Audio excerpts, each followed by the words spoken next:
Worship is all about surrender. And in spirituality, it's only in surrender where we find true victory. Because when we surrender to the Lord, the power of the Lord becomes ours. And our trifle powers and energies stop resisting the divine. And divine will prevails in our lives. Napakarami po mga pamilya ngayon nagkakawatak-watak. Marami mga kamag-anak, mga kapatid, magpipinsan, magkakaibigan, nagkakalayo-layo. Many relationships get broken because we don't surrender our all to the Lord, especially our tongues. The way we talk, the words we say, break relationships. At yan ang ating pag-aaral ngayon kasama ng series on how to have peace in the family. And in this particular time, we're going to discuss stop talking. If you want peace and love to prevail, there are things that are better not said. Dear God, we thank you for your kindness and goodness. And we thank you for the Bible that can become the basis for good behavior that has been effective for thousands of years. Teach us to steady our lives, especially in this onslaught of modernization, where many competing ideas fight for our loyalty. We ask you to continue to guide us that we may have wisdom to subscribe to the highest thought of all, and that is your thought. Your universal, unchanging, powerful, and just thought. Patawarin niyo po kami sa aming mga kasalanan. Forgive us for our sins, cleanse us from all our iniquities. Enable us to see you face to face, to hold your hand, to experience your spirit. Embrace us with your love, O God. Set our spirits free so that we may gain hearts of wisdom.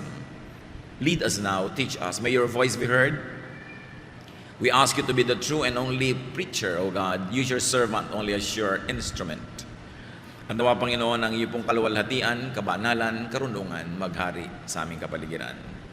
Restore our strength, sharpen our minds, lead us unto greater godliness. In the name of Jesus, your Son, we pray with thanksgiving. Amen. Gaano karami po mga pamilya nagkakasiraan, magkakapatid, magkakamag-anak, maging mag-asawa, mga in-laws, dahil sa kadaldalan, dahil sa katabilan, dahil sa pagpapakawala ng mga salita na mas minamabuti pa dapat na hindi pakawalan. How to have peace in the family, one of that, stop talking. Stop bad-mouthing. Dapat na tayong tumigil sa pagsasalita ng nakakasakit, hindi maganda, laban sa ating kapwa. Sinasabi man natin ito ng harapan o sa likod niya, pareho hindi maganda ang bunga. Proverbs 11:12, a man who lacks judgment derides his neighbor, but a man of understanding holds his tongue. Tunay nga, ang tao daw na walang bait sa sarili ay nanglalait, nangiinsulto, nananakit ng kanyang kapwa. Pero ang matalinong tao ay pinipigil magsalita. Kung ang sasabihin niya ay maglalayo lang ng loob ng kapwa at hindi naman maglalapit. We have to stop criticizing. Ang kagaling natin sa pamumuna, sa pamimintas.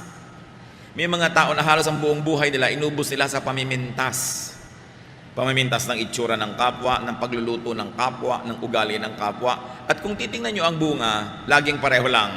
Nagagalit yung pinipintasan, lumalayo ang loob, namimintas din, at walang katapusang bangayan. Kung ito ay ginagamit sa atin, sabi, huwag mong aawayin ang iyong kapitbahay, lalo naman ang iyong kasambahay, lalo ang iyong kapamilya, na ang relasyon mo ay hindi kayang palitan buong buhay kasi meron lang kayong relasyon sa dugo. Sa mga magkakamag-anak, stop gossiping. Lalong-lalo yung mga hipag, mga bayaw, mga magbibilas, na mga sabit sa pamilya, pero sila itong number one na magchismis. Word gets around and comes back, and you will be found out. Wala tayong sinasabi na hindi kumakalat tapos babalikan tayo nun. Kung sa palagay nyo ang inyong kausap ay pwedeng pagtiwalaan, think again. Lahat ng binibitawan nating salita, nakakarating dun sa taong pinag-uusapan. Ang nagiging bunga, nagtatampo, nagagalit, gaganti, magsasalita din laban sa'yo, makakarating ngayon sa'yo, magsasalita ka uli na pabalik-balik at hindi ba na kayo napapagod sa walang katapusang pagtutunggali. Relationships will sour. People will become distant. Those that are supposed to be kind become unkind. Those are supposed to help don't help. And this is not the kind of life we want. Proverbs 20:19, a gossip betrays a confidence. Yan daw mga sitsit, mga chismosa. Pinagtataksilan yan ang nagsasalita, ang nagtatapat o ang nagtitiwala. Kaya hindi marapat na patuloy na inulit-ulit ang mga kwento. Kung makarinig ka man ng isang bagay tungkol kay person A, sa iyo na lang. Huwag nang dalhin kay person B or C dahil makakarating din yun kay A. Stop gossiping, especially about in-laws. Kumisan paboritong gawin niya ng mga magbibilas, pagchismisan ng mga hipag nila. Kung may magkakapatid, yung mga kanika niya mga asawa noon, pag nakikita-kita sa mga libing, sa lamay, kasalan, reunion, kunwari nagkukwentuhan ng tahimik, pero ang pinagchichismisan nila, yung pamilya na sinamahan naman nila. Kung kayo napakasal sa isang pamilya, mahalin niyo yung pamilya na yon. At hindi niyo kailangang ibunyag o pag-usapan yung mga kahinaan ng pamilya na yon na paboritong gawin talaga ng mga dalahirang hipag at mga magbibilas. You've got to love the family that you got involved in because you are a part of that family. And keep sensitive matter within the family. Kailangan meron tayong pagtatapat, meron tayong loyalty sa ating mga pamilya. At nang sa ganun, magkaroon man ng problema, the family is united. One of the most difficult things in life is that when there is division within the family itself. Ang mga pamilyang magkakasama, united, nalalampasan, natatawid ang kahit anong problema. Pero pag sila na ang naging problema ng isa't isa, mas mahirap na yun solve. So you want to have peace? Stop hurting with words. Dapat na, lalo at meron na tayong record nito na tumigil ng pananakit ng kalooban ng kapwa sa pamamagitan ng mga salita. Tama na, lalo kung kayo above 40 or 50, talagang dapat natuto na tayo sa buhay. Tama na ang mga parinig, dahil nakakainis yan. Tama na ang mga pasaring, ang mga parunggit, at mga pahaging, mga padaplis, o kaya diretsong mga patama. Tama na ang pambabara. Merong mga member ng family natin ang hilig mambara. Pag may mali ka, babarahin ka. Pag may sinabi ka, babarahin ka. Tama na ang panghihiya. We must stop hurting people's feelings with what we say. Yes, there's freedom of speech. Yes, you may say what you want to say, but do you really want to alienate people from you? Do you really want to insult or hurt people so that you can say your truth? If it's true at all. And even if it's true, it doesn't entitle you to declare it anytime, any moment, anyhow. Because for everything there is season and a time for every matter under heaven. Sabi ng Desiderata, speak your truth quietly. Hindi kailangang ipagsigawan. If you're correcting somebody, if you're opposing somebody's idea, it doesn't to be in front of everybody, especially in an Asian setting where people are sensitive, where it is important to save face. Proverbs 12:18, reckless words pierce like a sword, but the tongue of the wise brings healing. Pag daw hindi iningatan ng pagsasalita, pagpadalos-dalos, daig pa ng mga salita ang matatalim na mga espada na sumusugat, na pagdurugo ang ating kapwa. Pero ang tao daw matalino, pag binitawan ang salita para magpagaling. Hindi para manakit, hindi para lumala. Why hurt others with your mouth when you can heal wounds with the same mouth? What will you really get? What kind of satisfaction or pleasure or happiness will you get out of hurting people, embarrassing people, and becoming disrespectful? Stop talking too much. You want world peace? Just cut to half what you say. Peace will be achieved. Proverbs 10:19, when words are many, sin is not absent. But he who holds his tongue is wise. Control the urge to talk negatively about others. Control the urge to talk negatively to others. In this kind of setting, unsaid words are treasures. Released bad words are garbage and pollutants. Ang mga pangit, masakit na salita na hindi natin binibitawan ay parang kayamanang itinatago mo. Pero ang mga pangit at masakit na salita na binitawan mo na ay parang basurang ikinalat mo na. At kahit anong sorry, kahit anong gawin mo later on, nakakalat na, hindi mo na mababawi.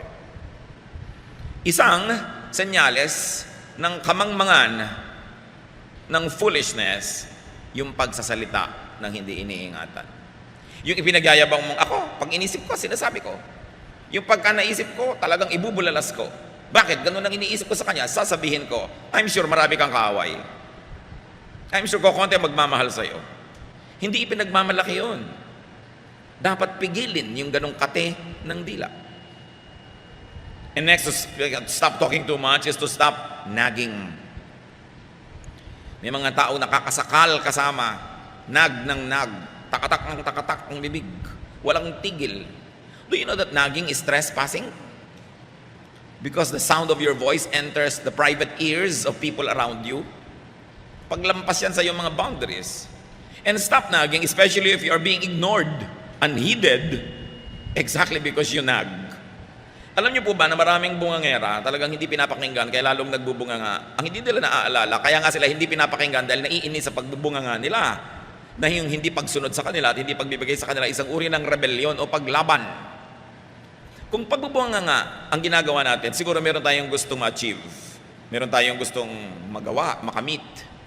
Pero pagka hindi nagwo-work, if your nagging does not bring the product that you want, then you've got to change your approach. Kung yung asawa nyo hindi nagbabago ka na dapat baguhin nyo ang inyong style. Kung hindi nagbabago ang inyong anak, ang inyong sino man sa kananag, change your style. Now, people who are being nagged, why don't you help this person to stop nagging by giving her or him what he wants? Many people nag because they don't get what they want. Maybe sometimes they are right.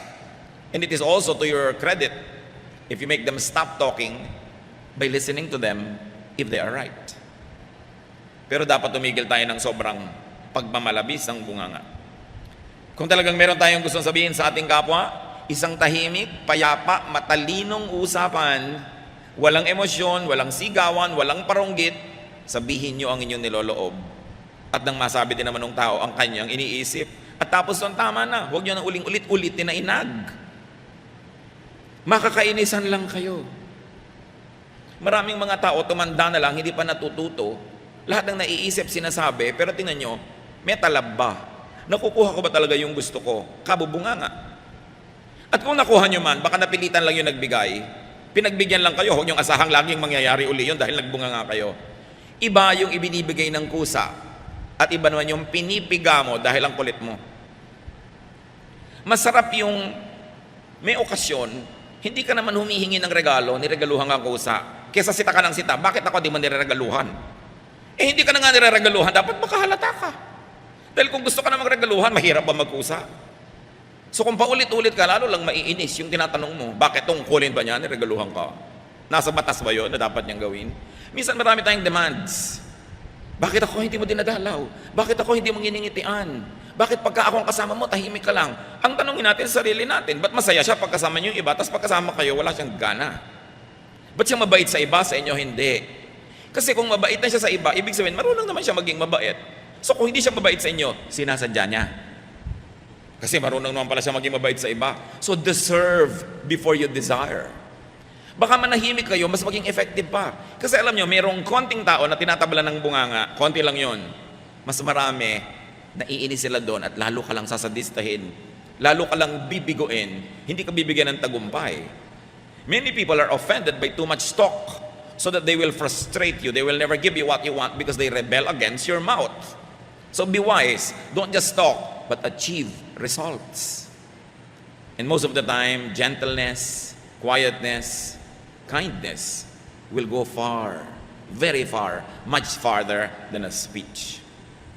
Isa pa pong dapat nating matutunan, lalo tayong mga Pilipino, stop asking too much. Stop asking too many questions. Yes, parents and family members are stakeholders in people's lives, and up to a point, they are entitled to ask questions. But some pieces of information are better off volunteered rather than coerced from people. May mga bagay-bagay, mga ideya at impormasyon na mas masarap, mas matamis kung kusang ipinaalam. Kesa piniga nyo ng piniga yung tao para lang malaman nyo yung gusto nyong malaman. Maraming kanya mga nanay. Anong binili mo? Kung ano-ano po. Ano nga? Ganito po. Ganun. Magkano? Ba't ka bumili noon? Etc. etc. You know, up to a point that might be done, especially kung ang kausap nyo bata, formative years. Pero pag may edad na, matuto tayong maggalang kahit na sarili natin mga anak. We should give them privacy. Hindi tayo tanong ng tanong, saan ka galing? Yung mga iba, kung tinatanong lang tayo para mailayo tayo sa panganib, mabuti, okay lang. Pero iba talaga, maurirat lang. Malaman lang nila. At itong nakakainis sa mga kamag-anak, may dalawang nag-uusap sa isang sulok, lalapit yung pangatlo, anong pinag-uusapan nyo?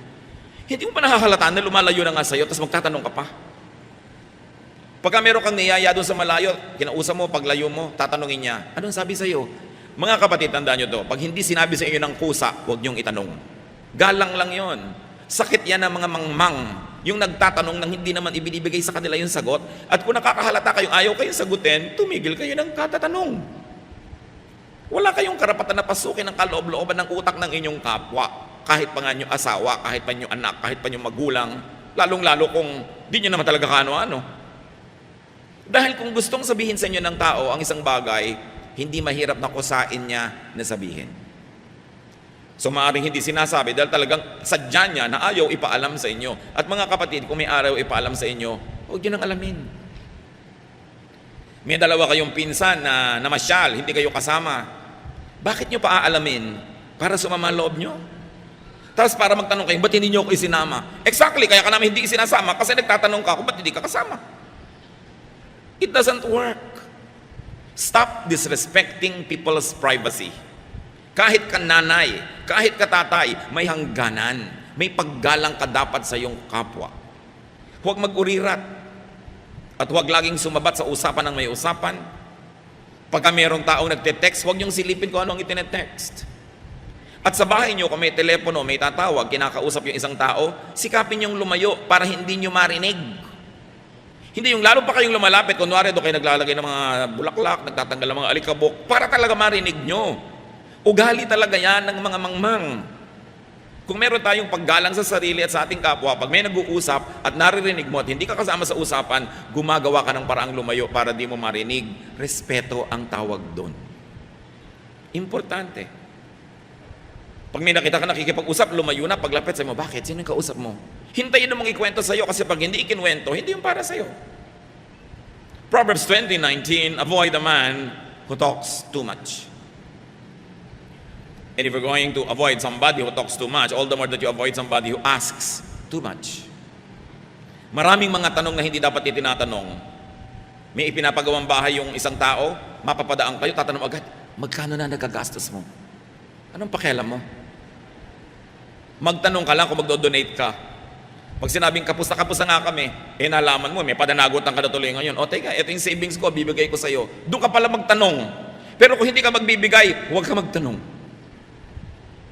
Ang dami-dami natin itinatanong sa kapwa, magkano sweldo ng asawa mo sa Saudi? Anong pakialam mo doon? Ang dami nating mga kamangmanga na dapat tayong magising, mga nakakainis na ugali ng ating lahi. Sobrang manghimasok sa buhay ng may buhay. Pag may sarili na yung mga tao, private transaction nila yon, hayaan natin sila. Di ba kayo masasarapan nung nananahimik kayo biglang may lalapit? Alam mo, kanina nakausap ko si ganon, ganito na pag-usapan namin. Bino-volunteer. Ibig sabihin, gusto nila talaga kayong isali. Gusto talaga kayong pagtapatan o kaya ay hingi ng inyong opinyon. Kasi alam niyo mga kapatid, pag ang ugali natin masyadong maurirat, matanong, laging masalita, ang tendency lang ng kapwa, paglihiman tayo. Layuan. Iwasan. Gusto niyo ba yun? You want peace in the family? Stop talking back. Especially when you're in a foul mood. We all have moods. And peace in the family is promoted and kept when you allow people to have their moods and you don't have the same mood at the same time. When somebody is angry, try not to be angry or angrier. Let the person be angry for now. Bukas ka na. Pila-pila, kanya-kanyang panahon. Hindi mabuti yung nagsasagutan. When people in the family, when people in a certain circle of friends are in a bad mood, it's better to be quiet. Pag galit tayo, pag masama ang ating loob, ang gusto natin ibulalas. Hindi mabuting approach. Nasaktan ang loob mo, may gusto kang sabihin, meron kang panukala, sabihin mo pag hindi ka galit. Pakiramdaman mo rin yung kapwa mo kung maganda yung mood niya bago ka magsalita. Para ang kauwian ng usapan ninyo ay magandang solusyon, magandang bunga, hindi pagkakagalit. At pag may nagsalita na isang napakapangit na salita, ang tendency natin na mas daigin yon. Magkano ka? Sabi mo naman, doble mo. Pero wala tayong na-achieve. Ang maganda doon, ay magkano ka? Oh, napakamura. Hindi mo dapat pagkakasayahan ng panahon. Tapos ang usapan. Proverbs 15:1, a kind answer soothes angry feelings, but harsh words stir them up. You know, anger is like fire, but unkind words coming from another person is like wind that fans the fire and makes it force. So avoid talking back, avoid answering back if your words would not be kind, if your words would not be conciliatory or diplomatic, if your words would embarrass others or hurt feelings or alienate people, better not talk. That is to your credit, that you could control your tongue for the sake of world peace. And in that case, just for the sake of family peace. So stop out-talking each other. May ipinanta sa'yo ang iyong kapwa. So thank you for telling me. I'll try to study it.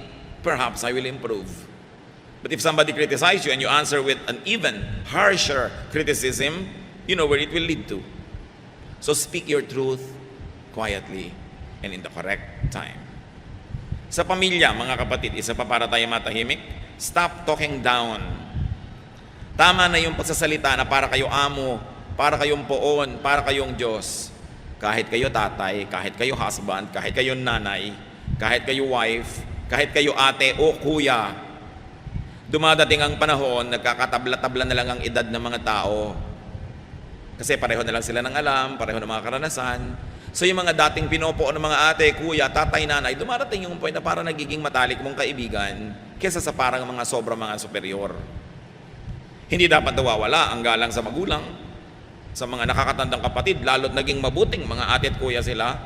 Pero yung mga nakakatanda na mismo at matataas ang rango ang nagkukusang bumaba sa kanilang mga dambana at mga altar para maging mas maganda ang samahan. Well, it is true that the gap between parents and children, between elder brothers and younger brothers will narrow down in time. It is important to continue to be respectful to your elders, be they your brother or be your sister or be your parents. How can you be wrong when you're polite? How can you be wrong when you're diplomatic? Philippians 2:3, don't be proud, but be humble and consider others more important than yourselves.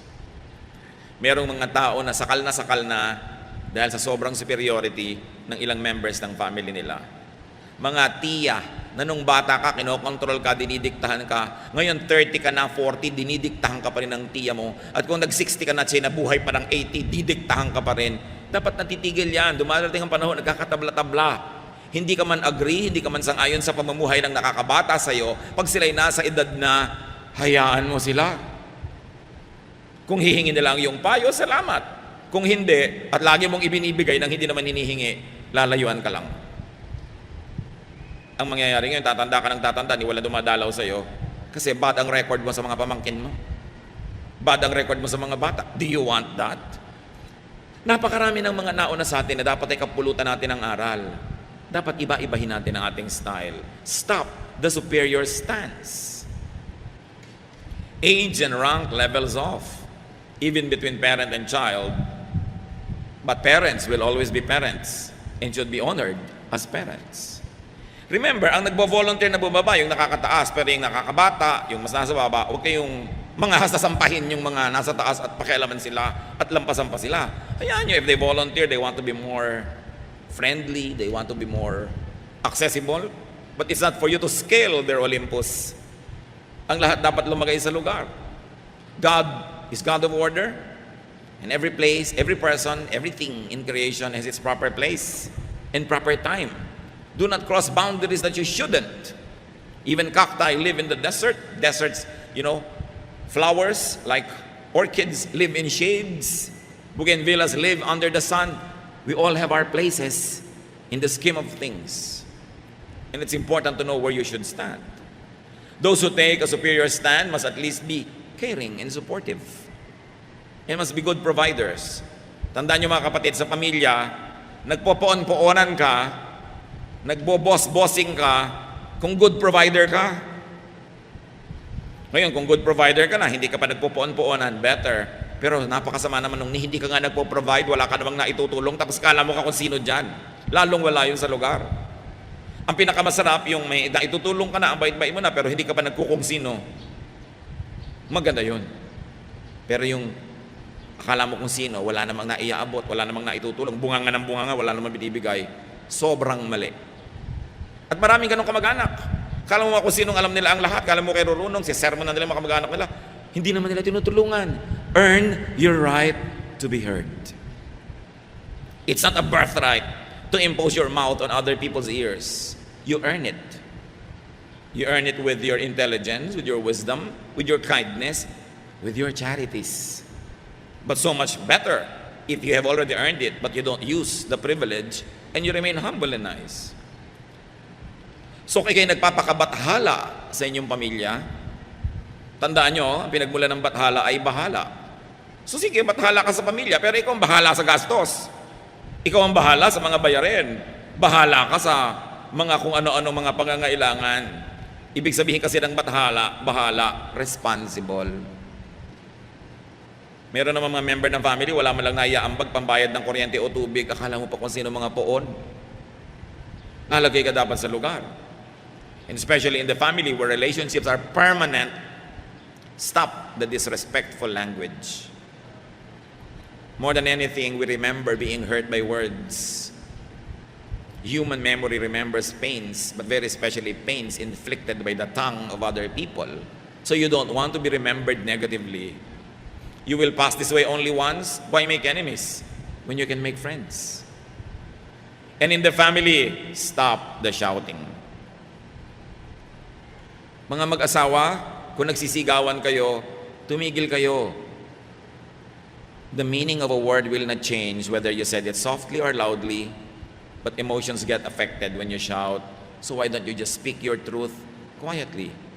You will achieve better results by not shouting. Shouting is primitive. May nasalubong kayong kobra, sigawan nyo na ubod lakas, baka sakali masindak nyo at umalis. May nasalubong kayong gorilla, sigawan nyo. May nasalubong kayong halimaw, sigawan nyo.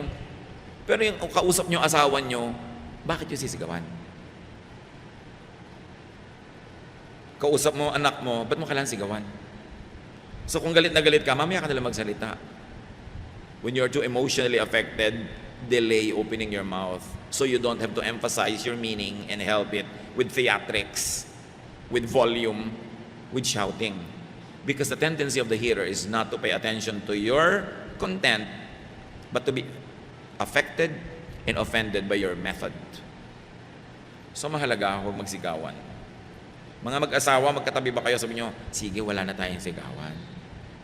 Ha? Sinasabi nyo ba? Lalo yung pala sigaw.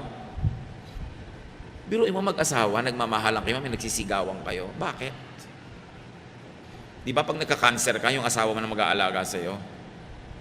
Pagka yung atay mo, nasisira yung asawa mo magdo-donate o anak mo. Di ba pag naghihingalo ka, nakapaligid sa'yo, pamilya? Bakit mo sila sisigawan? Mali. Sinasabi nga ni Lord, love your enemy. Di lalo namang love your family. Enemy nga, pinapamahal Family pa. Pag galit na talaga kayo, pumasok kayo sa kwarto, manalamin kayo at sigawan nyo yung sarili nyo. Mailabas nyo lang, kasi hindi naman siguro kayo magdaramdam sa sarili nyo. Pero yung inilabas mo sa iba, pinagdaramdam nila yon. Huwag nyo sigawan, lalo mga bata. Natatakot, nasisira ang loob, nagtatampo. Hindi maganda ang bunga. Do not shout at your spouse. Do not shout at your children. And very especially, do not ever shout at your parents. Dapat, kung may sasabihin ka, sabihin mo ng banayad. Families, you want to have peace? Stop replaying old woes. Tigilan ng hukayin ng mga bangkay ng nakaraan. Yung mga dating sama ng loob, na ito yung nakikita-kita nalang inuungkat. Mga bangkay na naaagnas na, hinuhukay pa sa libingan, pinaglalakad muli. Philippians 3:13, but one thing I do, forgetting what is behind and straining toward what is ahead. Sabi ni Paul, alam niyo kung meron akong ginagawa, nililimot ko na yung nakaraan. Tapos na Bakit ko pagagalitin uli ang sarili ko? Bakit ko pagagalitin uli ang mga katabi ko at mga kausap? Ano ang uuwian ng sasabihin ko na pabalik-balikan kong galitin ang sarili ko? Malulugi lang ako, magagalit lang ang kapwa ko. We should be wise. Stop the blaming. Tama na ang tuusan. Tama na ang sumbatan. Lalo't na isumbat nyo na minsan. Pag naisumbat nyo na, bayad na. Pag isinumbat nyo uli, kayo na yung may utang. Tama na yan. Dapat tayong tablan ng salita ng Diyos. Hindi nadidinig sa kanang tenga, lumalabas sa kaliwa, at igigiit pa rin natin ang katigasan ng ating mga ulo. Baliwala ang lahat. We should move forward and stop provoking family members for showing their ugly side.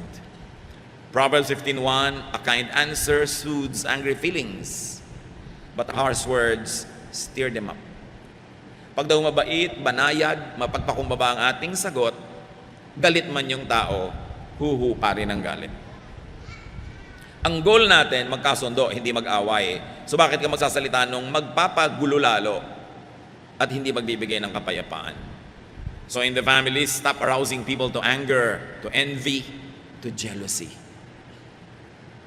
Kaya marami magkakapatid nag-aaway, sulsul ng kani-kanyang mga asawa, lalo tungkol sa manahan. Sabi, bakit ang kuya mo, namanan niya yung bahay, ikaw bulok na jeep? Asawa magsasabi nun. Asawa, hindi ka kasama sa pagpupundar ng mga kayamanan ng magulang ng asawa mo, huwag kang makialam sa hatian. Nagkakagulo ang magkakapatid dahil sa sulsul, ungot-ungot at iyak-iyak ng mga asawa. Yung dating masasaya magkakapatid na paghihiwa-hiwalay tuloy. Kung hindi mo pundar, huwag kang maghangad. Pero siyempre sasabihin ni asawa, ang mga anak mo lugi. Siyempre props yung mga anak niya. Pero siya ang interesado doon. Kaya marami pong kumpanya na matatalino yung magkakapatid, puwera ang mga asawa sa pagraran ng kumpanya. The fastest way to destroy a company is to bring in all the in-laws. Kasi alam niyo ang magkakapatid, ano man ang mga kasalanan niya sa isa't isa, dahil magkakapatid, magkakapatawaran din yan. Magpapasensyahan din. Pero pag may sumaling mga sabit, yan ang nagtatanim, yan ang nagpapalikan ng gulo. Kung magtatayo kayo ng kumpanya, magkakapatid, off limits ang mga asawa para tahimik kayo.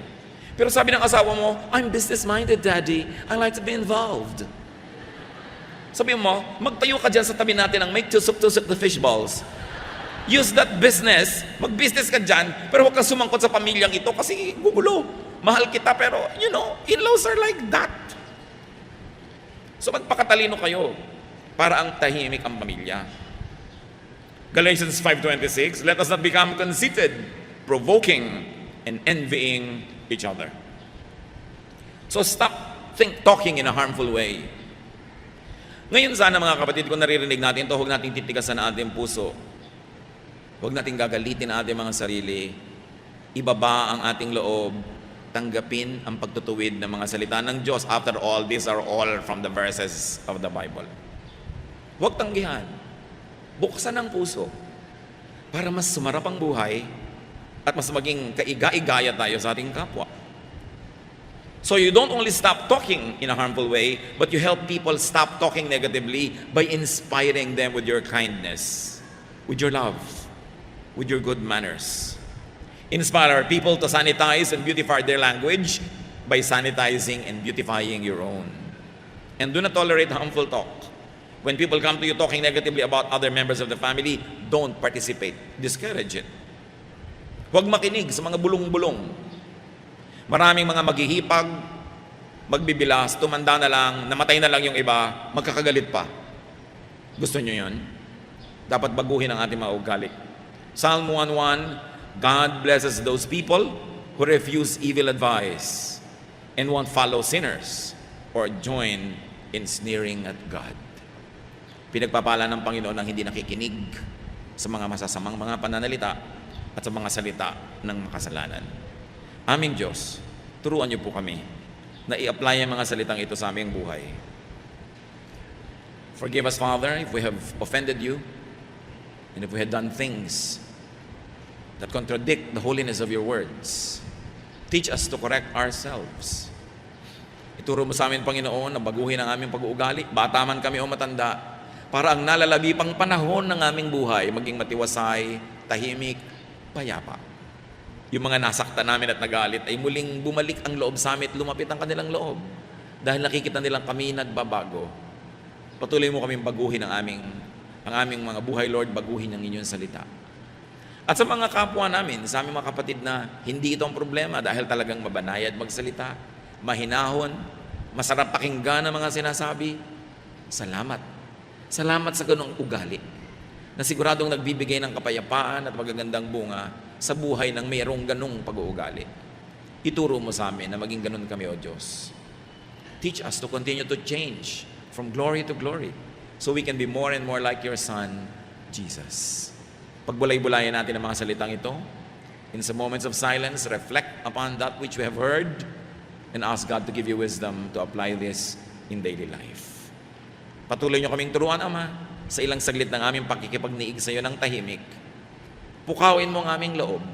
Ipakita mo ang aming mga tamang ginagawa para lalo naming maulit at ipamukha mo sa amin ang mga mali at ng maituwid. Magbulay-bulay tayo sa mandali.